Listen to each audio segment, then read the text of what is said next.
নমস্কার বন্ধুরা, YouTube channel উমার সংসারের আরও একটি নতুন পর্বে আপনাদের সকলকে স্বাগত জানাই। বন্ধুরা, আজকের পর্বের আলোচ্য বিষয় মহাশিবরাত্রি।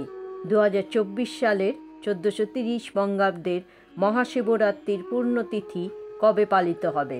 8 মার্চ নাকি 9 মার্চ? মহাশিবরাত্রির শুভ সময় কখন? মহাশিবরাত্রির পুজোর 4 প্রহরের সময় এবং মহাশিবরাত্রি পুজোর ব্রত পালনের সময়, এছাড়া মহাশিবরাত্রি পুজোর তাৎপর্য এবং ব্রত নিয়ম চলুন জেনে নিই আজকের পর্ব থেকে।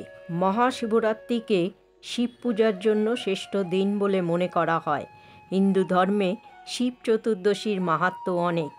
শিবরাত্রি কথাটি দুটি শব্দ থেকে এসেছে, শিব ও রাত্রি, যার অর্থ হল শিবের জন্য রাত্রি। শিবরাত্রি মহাদেবের প্রতি উৎসর্গীকৃত একটি আনন্দ উৎসব। এই রাত্রিতে শিবের জন্ম, বিবাহ এবং তাণ্ডব নৃত্য উদযাপন করা হয়। এছাড়াও এই রাত্রিতে ধ্যান, জপ ও উপবাসের মাধ্যমে আধ্যাত্মিক উন্নতির চেষ্টা করা হয়। দেশ জুড়ে ধুমধাম করে পালিত হয় মহাশিবরাত্রি উৎসব। হিন্দু পঞ্চাঙ্গ অনুসারে প্রতি বছর ফাল্গুন মাসের কৃষ্ণপক্ষের চতুর্দশী তিথিতে মহাশিবরাত্রি উৎসব পালন করা হয়। মহাশিবরাত্রিতে সকল নিয়ম মেনে ভক্তি নিষ্ঠা সহকারে শিব শঙ্করের উপাসনা করলে জীবনের সব সুখ, সৌভাগ্য ও সাফল্য লাভ করা সম্ভব হয়। এই দিনে বিপদ মুক্তির জন্য, সংসারের কল্যাণ সাধনের জন্য, মনোমত প্রতিপ্রাপ্তির জন্য এবং মনস্কামনা পূরণের জন্য শিবরাত্রির ব্রত পালন করা হয়। মহাশিবরাত্রির তাৎপর্য। মহাশিবরাত্রি উৎসব দুটি গুরুত্বপূর্ণ কারণে বিশেষ। কথিত আছে, এই তিথিতে মহাদেব বৈরাগ্যের জীবন ত্যাগ করে সংসার জীবনে প্রবেশ করেন। পুরাণ অনুসারে এই দিনেই বিবাহ বন্ধনে আবদ্ধ হয়েছিলেন শিব ও দেবী পার্বতী। অন্য আরেকটি বিশ্বাস অনুসারে মহাশিবরাত্রির দিনে শিব প্রথমবারের মতো আবির্ভূত হন। শিব জ্যোতির্লিঙ্গ অর্থাৎ আগুনের শিবলিঙ্গ রূপে আবির্ভূত হয়েছিলেন। মহাশিবরাত্রির দিনেই 64টি বিভিন্ন স্থানে শিবলিঙ্গের আবির্ভাব ঘটে। এমনটা বিশ্বাস করা হয় যে এই দিনে শিবের আরাধনা করলে আমাদের সমস্ত সমস্যা থেকে মুক্তি পাওয়া যায়। আসুন বন্ধুরা, এবার জেনে নিই 2024 সালের মহাশিবরাত্রির পূর্ণাঙ্গ সময়সূচি। 2024 সালের মহাশিবরাত্রির এই পূর্ণ ব্রতটি কবে পালন করা হবে? যেহেতু ফাল্গুন মাসের কৃষ্ণা চতুর্দশী নিশীতে শিব বাবার পুজো করা হয় রাতের 4 প্রহরে 4 বার, সেই কারণে মহাশিবরাত্রির ব্রতটি পালিত হবে আগামী 8ই মার্চ। ফাল্গুন মাসের কৃষ্ণপক্ষের চতুর্দশী তিথি শুরু হবে 8ই মার্চ 2024, বাংলার 24শে ফাল্গুন 1430 শুক্রবার রাত 9টা 57 মিনিটে এবং চতুর্দশী তিথির অবসান হবে 9 মার্চ 2024, বাংলার 25শে ফাল্গুন 1430 শনিবার সন্ধ্যা 6টা 17 মিনিটে।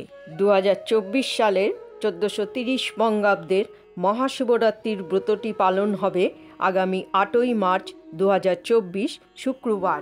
মহাশিবরাত্রি পুজোর শুভ মুহূর্ত। সকালের পুজোর সময় হবে 6টা 38 মিনিট থেকে 11টা 4 মিনিট পর্যন্ত। নিশীথকালের পুজোর শুভ সময় রাত 12টা 7 মিনিট থেকে মধ্যরাত্রি 12টা 56 মিনিট পর্যন্ত। শাস্ত্রমতে মহাশিবরাত্রি পুজোর শ্রেষ্ঠ সময় হল নিশীথকাল। এই তিথিতে 4 প্রহরে পুজো হয়। অনেকে কোনো একটি প্রহর বা 4 প্রহরেই পুজো করে থাকেন। 2024 সালের 1430 বঙ্গাব্দের মহাশিবরাত্রির 4 প্রহরের পূজার সময়: প্রথম প্রহর সন্ধ্যা 6টা 25 মিনিট থেকে রাত 9টা 28 মিনিট পর্যন্ত। দ্বিতীয় প্রহর রাত 9টা 28 মিনিট থেকে রাত 12টা 39 মিনিট পর্যন্ত। তৃতীয় প্রহর রাত 12টা 39 মিনিট থেকে ভোর রাত 3টে 34 মিনিট পর্যন্ত এবং চতুর্থ প্রহর ভোর রাত 3টে 34 মিনিট থেকে সকাল 6টা 37 মিনিট পর্যন্ত। 2024 সালের 1430 বঙ্গাব্দের মহাশিবরাত্রির উপবাস ভাঙার সময় 9 মার্চ 2024, বাংলার 25শে ফাল্গুন 1430 শনিবার সকাল 6:44 থেকে বিকেল 6:18 পর্যন্ত। শিবরাত্রি ব্রতের নিয়ম। শিবরাত্রির ব্রত পালন করার আগের দিন সংযম করতে হয়। এই দিন সিদ্ধ চালের ভাত ও আমিষ খাবার খেতে নেই। আতপ চালের সিদ্ধ ভাত খাওয়ার নিয়ম রয়েছে এই দিন। এছাড়া কেউ চাইলে ময়দার তৈরি খাবারও খেতে পারেন। সন্দক লবণ দিয়ে রান্না করা খাবার এই দিন খেতে হয়। ব্রতের দিন উপোস করে নিষ্ঠা ভরে নিয়ম মেনে পূজা করলে ভক্তের মনোবাঞ্ছা পূরণ করেন দেবাদিদেব মহাদেব। বন্ধুরা, আজকের পর্বটি এখানেই শেষ করছি। পর্বটি ভালো লাগলে অবশ্যই লাইক, শেয়ার এবং সাবস্ক্রাইব করবেন। পরবর্তী পর্বে আবার একটি নতুন বিষয় নিয়ে আপনাদের সঙ্গে কথা হবে। ততক্ষণের জন্য ভালো থাকুন, সুস্থ থাকুন। জয় শ্রীকৃষ্ণ। রাধে রাধে।